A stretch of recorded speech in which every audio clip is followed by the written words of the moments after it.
विधिमंडळ नेते तुमच्याकडनं कशा प्रकारे शुभेच्छा असणार आहे फडणवीस यांना विधिमंडळ गटनेता? हे बघा, महाराष्ट्राची प्रत्येक समस्या ती शेतकऱ्याची असो, मजुराची असो, मध्यमवर्गीयांची असो, झोपडपट्टी धारकांची असो. आता मी तुम्हाला सांगतो आजचा धक्कादायक बातमी, 1 एप्रिलपासून बिलांमध्ये, इलेक्ट्रिसिटी बिलांमध्ये प्रचंड वाढ होणार आहे, प्रचंड वाढ होणार आहे. आता काय सरकार आलं ना, 5 वर्षांनी बघू.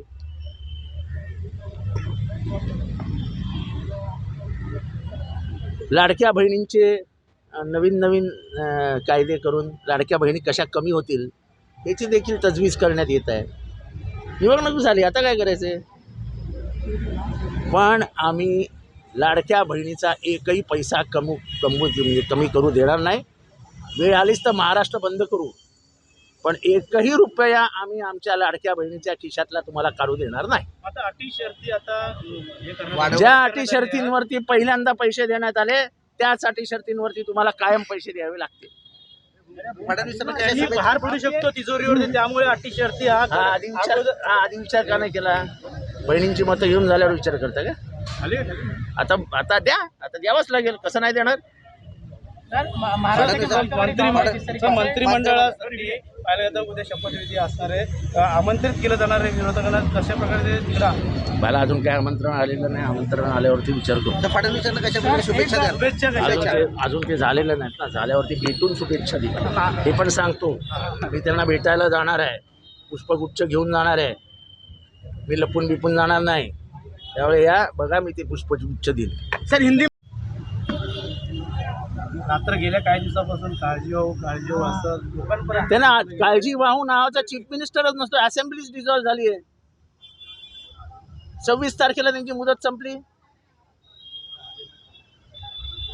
1 तारखेला अभिभाषण झालं होतं, माझा त्याच्यावरही विश्वास नाही आहे. 26 तारखेला तुमची मुदत संपल्यानंतर 26ला 12 वाजता राष्ट्रपती राजवट लागू करायला पाहिजे होती. आज किती दिवस झाले? ही काय चूक मुख्यमंत्र्यांची नाही आहे, ही चूक राष्ट्रपती आणि गव्हर्नरची आहे. तुम्ही महाराष्ट्रातल्या लोकांना मूर्ख बनवतात. कायदा नावाची काही गोष्ट आहे की नाही? आणि तुम्ही कुठल्याही कायदे तज्ञाला विचारा की हे मी चुकीचं बोलतोय का? असं आहे की मार्कडवाडीमध्ये तिथल्या लोकांनी लोकशाही पद्धतीने आमचं गाव कोणाला मतदान करतंय हे दाखवण्यासाठी म्हणून बॅलेट बॉक्सेसद्वारे मतदान करण्याचं ठरवलं. ह्याच्यात कोणाला अडचण आहे का? तिथे काय दंगा होणार होता का? तिथे कोण कोणाच्या विरोधात होतं का? सगळं गाव शांतपणाने ते करणार होतं. या सरकारला आणि या निवडणूक आयोगाला एवढी भीती का वाटली? तुम्ही ते करूच नका. आम्ही अख्ख्या महाराष्ट्रभर करू. आमचा तो लोकशाहीचा अधिकार आहे. तुम्ही नाही दाबू शकत. तुम्ही दाबताय कारण सत्य बाहेर पडेल. जानकर सारखे देखील म्हणतात मी इंजिनियर आहे, हॅक कसं होतं ते मला माहिती आहे. आता महादेव जानकर असं म्हणाले. नाही, मला त्याच्यावरती काही बोलायचं नाही आहे. हे मेन मुद्दे आहेत.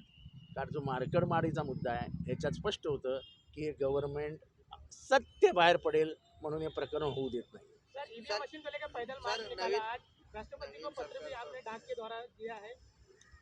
हाँ दिया है ना. सर, नवीन सरकारचा शपथविधी उद्या होणार आहे. देवेंद्र फडणवीस यांच्या नावाने आपण देखील पत्र पाठवले. असं आहे की लोकशाहीमध्ये त्या प्रक्रियेमध्ये, मतदानाच्या प्रक्रियेमध्ये 0.1 जरी असेल तरी तुम्हाला मतदानाची प्रक्रिया बदलावी लागेल. कारण का जगातली लोकशाही टिकवण्यासाठी त्या प्रक्रिया पारदर्शक असणं ही गरज आहे. आता ह्या प्रक्रियेबद्दलच लोकांच्या मनात शंका आहेत. आमच्या तर आहेत, लोक पण बोलायला लागले. ट्रान्सपरन्सी ठेवा ना. तुम्ही म्हणताय ना की मतदान बरोबर झालंय, तर वरती सह्या केलेल्या चिठ्ठ्या आहेत ना, त्या मोजा, लगेच टोटल लागेल. पण निवडणूक आयोगाने तोंड उघडलं पाहिजे की 13% मतं वाढली कशी? 13% म्हणजे एकंदर मतदानाच्या 1/4 1/4 मतं एका तासात वाढतात. म्हणजे 8-9 तासामध्ये 3/4 आणि एका तासामध्ये 1/4. 13% मतदानात वाढ होते, ही कशी शक्य आहे? तुम्ही जे 17C फॉर्म दिलेत आणि मतांची बेरीज जुळतच नाही आहे. मग 17C फॉर्म दिवसभर कशाला त्या एजंटला बसून ठेवता? प्रक्रियेमधलं काहीच जुळत नसेल तर त्याचं तरी उत्तर द्या ना बाहेर येऊन. निवडणूक आयोगाने बाहेर यावं, उत्तर द्यावं. एक कॉम्प्युटर आहे, 1+1 2, 2+2 4, 3+3 6, 3+3 7 नाही होत. अपेक्षा काय आहे की बटन दाबलं चिठ्ठी गेली, 1 मत पडलं, बटन दाबलं चिठ्ठी गेली, 2 मत पडलं.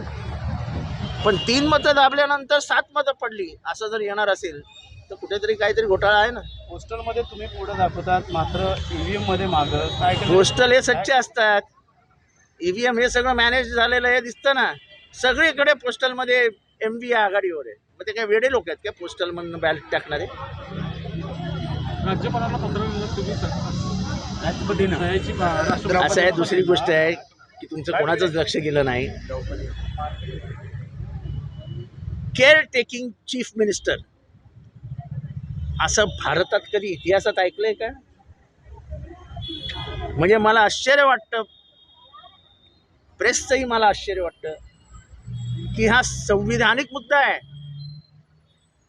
असेंब्ली डिझॉल्व्ह झाली 26 तारखेला, तुम्हाला हाताळता येत नाहीत. The power goes into the hands of the governor. राष्ट्रपती राजवट लागू होते.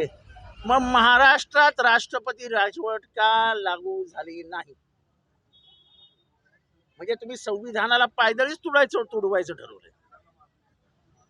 भारताच्या इतिहासामध्ये अनेक वेळा अनेक सरकारं बरखास्त झाली, अनेक सरकारांच्या इलेक्शन्स मुदतीनंतर झाल्या, पण आजपर्यंत कुठेही केअर टेकिंग चीफ मिनिस्टर नावाचा शब्द आलेला नाही. याचं उत्तर आम्हाला हवं आहे, आणि ते पण राष्ट्रपती कार्यालयाकडनं आणि गव्हर्नर कार्यालयाकडनं हवं आहे.